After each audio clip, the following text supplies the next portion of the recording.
Oi pessoal, tudo bem? Quem está falando é Marcela e vamos apresentar o trabalho sobre sistemas especialistas da disciplina de inteligência artificial. O grupo é composto pelo Felipe e por mim.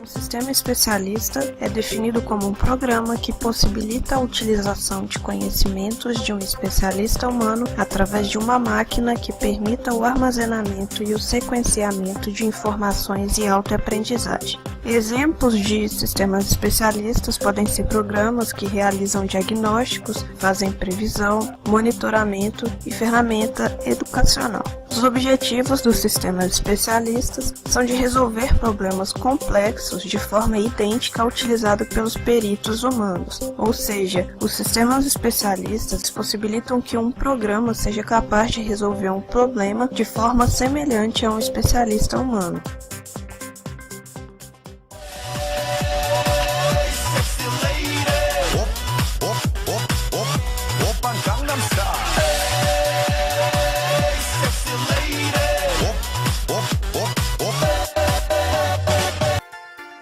O sistema especialista faz inferências e deduções a partir da informação fornecida pelo usuário. O conhecimento é aplicado na solução do problema, usado para guiar e restringir a busca das soluções. E a área do problema, geralmente ela é pequena e bem definida. Nessa imagem tem um exemplo para explicar o encadeamento para frente. Nesse caso, o A ele é o estado inicial, o F é o nosso estado final. Usando essa tabela como base da nossa regra, vai ser feita primeiramente uma verificação da regra 1. Feita essa verificação, então terá alteração da situação da memória para a validade de B e em seguida será feita a validade da regra 2 e assim por diante, até chegar ao estado final, que é a F. A execução da regra 4 ela não foi necessária porque a solução é F, então não precisou executar a regra 4, que seria para verificar F e G.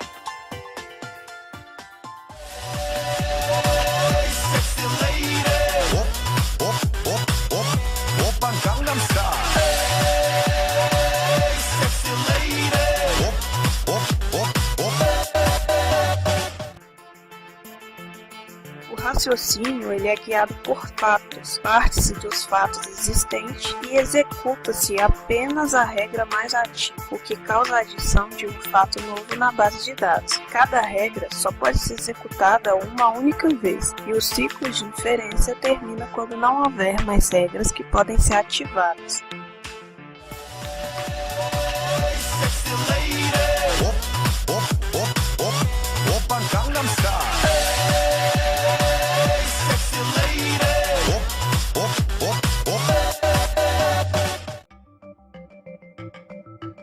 O sistema decide quais as regras que devem ser executadas. Possui algumas estratégias de controle, que são a não duplicação, ou seja, não irá executar a mesma regra nos mesmos argumentos duas vezes. O recense, que irá preferir regras que se referem a elementos da memória de trabalho criados recentemente. Especificidade, preferir regras que são mais específicas. E prioridade de operação, que é preferir ações com prioridades maior especificada por alguma categoria.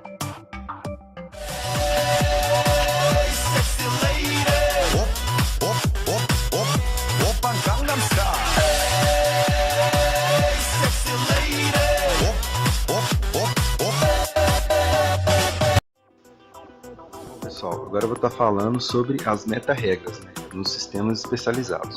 As meta-regras, elas nada mais são do que regras que vão definir qual a estratégia que o sistema especialista vai utilizar para solucionar um determinado problema. Ou seja, o sistema ele vai ter ali várias situações que ele vai poder escolher entre várias regras, mas ele vai ter que determinar qual é a melhor que ele toma para aquele momento. Ou seja, é o conhecimento do sistema para como ele vai se comportar ou funcionar perante uma condição, O que ele vai decidir ali. Aí, para poder exemplificar o que seria a meta-regra, por exemplo, a gente tem um determinado conhecimento de um especialista X que que é mais confiável para tomar uma solução do que outro conhecimento de um especialista Y, por exemplo, que não é tão confiável. Ou seja, então, quando o sistema especialista estiver rodando essa situação que tem um especialista X e Y, ele vai priorizar, no nosso caso, o especialista X, por ele ser mais confiável. Ou seja, ele usa uma forma inteligente de definir as regras, né? Aí agora eu vou estar dando outro exemplo para poder explicar melhor a questão de como funcionam as meta-regras, né? Num contexto mais voltado ao nosso meio, assim, nossa realidade. Aí vamos imaginar então, igual está aí na foto, que um sistema inteligente para GPS, ele quer calcular o caminho mais curto de Ouro Branco, que é a nossa cidade A, até Belo Horizonte, que é a nossa cidade C, né? De A até C. Aí vamos imaginar a primeira situação. Se o veículo ainda está em Ouro Branco, ou seja, na cidade A, ele não pegou a BR ainda, então a nossa meta-regra vai priorizar a escolha da estrada 040, de Ouro Branco até Belo Horizonte, que é a mais rápida, né? Agora vamos imaginar outra situação, que o veículo, né, o nosso usuário aí, ele está nessa rodoviária Benedito Gonçalves Xavier, ou seja, ele está no ponto B e ele quer chegar até C, ou seja, ele vai ter que passar pela estrada 030. Aí vai entrar numa segunda condição, ou seja, se o veículo ainda está em viagem, né, para Belo Horizonte, no caso dessa rodoviária até Belo Horizonte, ele vai sugerir o percurso da estrada 040. Por quê?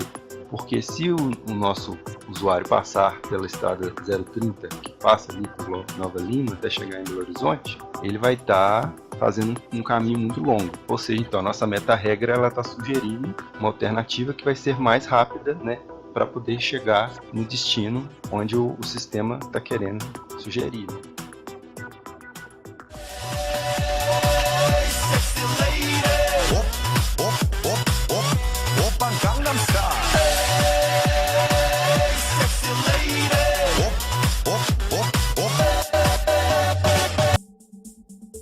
Bom, agora eu vou estar falando um pouco sobre a arquitetura dos sistemas especializados, né? A arquitetura dos sistemas especializados, ela é dividida em várias camadas. A gente tem primeiro a base de conhecimentos, quadro negro, o mecanismo de aprendizagem, a máquina de inferência, o sistema de justificação, o sistema de aquisição de conhecimento, processador de linguagem e o sistema de consulta. Aí o que significa cada uma dessas partes, né? Dessas estruturas da arquitetura dos sistemas especializados? Bom, começa primeiro pela base de conhecimentos. O que seria ela? Ela é o módulo básico do sistema especialista, ou seja, ela vai conter todo o conhecimento do sistema, né? Na forma de regras de produção, de quadros, de rede semântica, de uma forma análoga para poder entender. É como se fosse a parte do cérebro do sistema que armazena o conhecimento, ou seja, é como se fosse, no nosso caso, a parte do cérebro ali que só é responsável por estar armazenando conhecimento, né? Uma parte muito importante no sistema. Depois vem o mecanismo de inferência. O mecanismo de inferência, ele contém o interpretador de regras e o escalonador de regras. Ou seja, qual vai ser a função desse mecanismo? Ele vai selecionar, buscar, avaliar, procurar todas as regras de conhecimento para percorrer o melhor caminho para se encontrar na solução. Ou seja, ele vai fazer todo o processamento desse conhecimento e dessas regras. Ou seja, essas regras, depois de analisadas, elas vão ser armazenadas no nosso quadro negro, que é a próxima etapa. Aí o que seria o quadro negro? O quadro negro vai ser a área de trabalho do sistema, ou seja, ali ele vai armazenar as informações que foram processadas, os fatos, as estruturas de suporte ao funcionamento do sistema, tudo em uma forma de pilha, ou seja, no estilo FIFO, né? First in, first out. Primeiro entra e o primeiro sai. Aí, ou seja, à medida que os raciocínios vão sendo feitos lá no mecanismo de inferência, o quadro negro ele vai formando essa pilha. E cada regra que é avaliada dentro do quadro negro, ela se mantém na pilha até que suas premissas elas sejam de fato verdadeiras, né? Se alguma premissa é falsa, é aí que está a parte interessante. A regra ela não sai da pilha. O que acontece? O sistema ele vai procurar novas informações lá na base de conhecimento para poder provocar uma busca de novas regras, perguntar diretamente ao usuário, ou seja, ele não vai eliminar a regra de cara, ele vai fazer uma busca na base de conhecimento ou vai perguntar para o usuário para poder ver se ainda consegue encaixar essa regra na pilha, ou seja, ele vai aproveitando, ele não descarta de início a situação. Aí depois vem o sistema de justificação, ou seja, depois que o usuário já realizou a ação, a operação ali do problema no sistema especialista, que vai ser a capacidade do sistema questionar o resultado do usuário, ou seja, os dados que o usuário forneceu.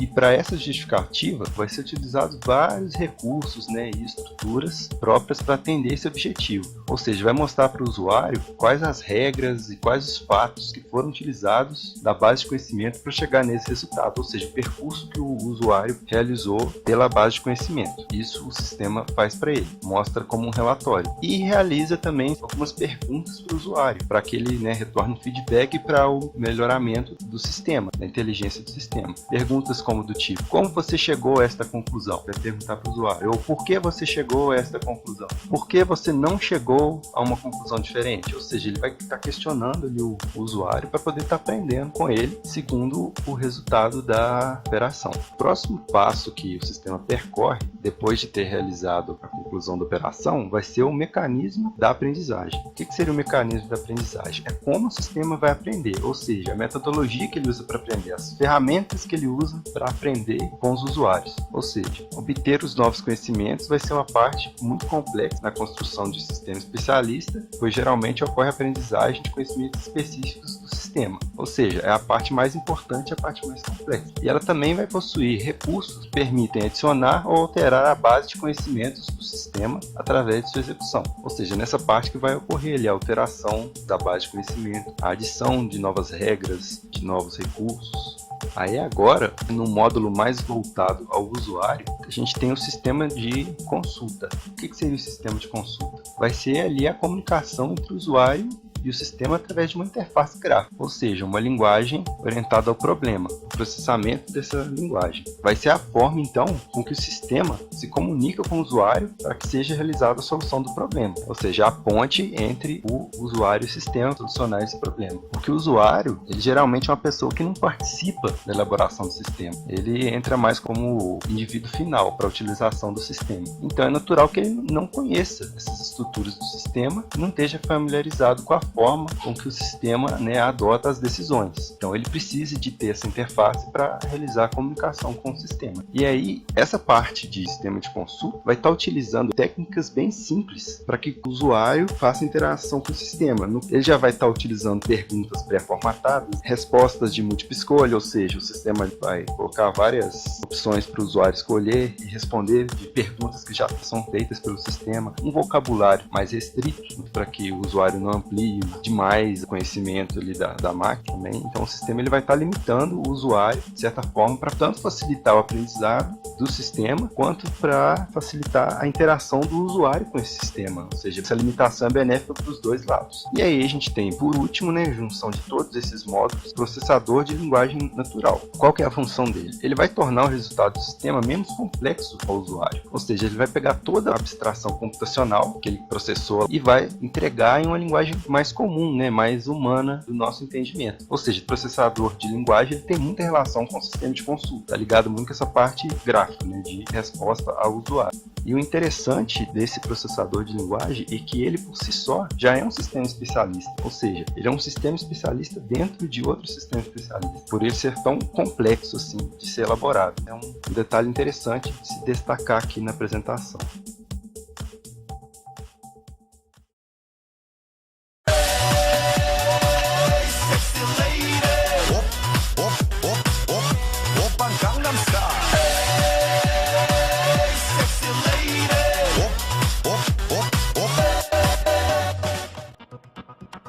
Aí agora eu vou estar dando um exemplo da utilização de um sistema especializado no âmbito da educação. Eu encontrei essa pesquisa que eu achei bem interessante, feita por o Robson de Souza, que se chama Sistema Especialista para Auxílio na Utilização de Jogos Comerciais no Processo de Ensino e Aprendizagem. Aí resumindo, o que ele quis fazer nessa pesquisa? Como vocês podem ver, esse é um diagrama da pesquisa dele. Ele quis unir os sistemas especialistas com os jogos digitais através de uma metodologia para aplicar em alguns algumas disciplinas. Aí, resumidamente, a pesquisa dele se trata do seguinte assunto: ele quis desenvolver um sistema especialista que fosse capaz de mostrar ao professor se um determinado jogo digital possui cunho comercial. Ou seja, ele quis ver, através do sistema especialista, testar com o sistema dele se algum jogo digital pode ser utilizado em determinadas disciplinas. As disciplinas que ele envolveu para esse sistema, no qual a base de conhecimentos trabalha, é a disciplina de geografia, do ensino fundamental, de língua estrangeira e física, focada no ensino médio. Aí o funcionamento, como que esse sistema especialista funciona. O primeiro passo, o professor ele vai ter que fornecer os dados do jogo, na interface, o nome do jogo, classificação do jogo está indicado, o gênero deste jogo. Então, o segundo passo, o sistema vai colher essas informações e vai iniciar uma verificação dessas características, exibir várias afirmações a respeito dessas características para que o professor defina o grau de aderência, ou seja, defina o grau que essas características condizem com as afirmações do programa. Ou seja, se o professor, no caso, der 5 para uma característica do jogo, significa que essa característica está muito presente no jogo. Se caso ele der 1, significa que a característica não está muito presente, ou seja, a avaliação varia de 5 a 1 para classificar as afirmações do sistema especializado. Aí, a partir de todas essas escolhas que o professor fez, o sistema especialista ele vai gerar um relatório contendo os assuntos que podem ser explorados e sugestões de uso do jogo educacional. Ou seja, então, o sistema ele vai estar gerando um relatório para poder fazer tais sugestões para o professor, se realmente ele atende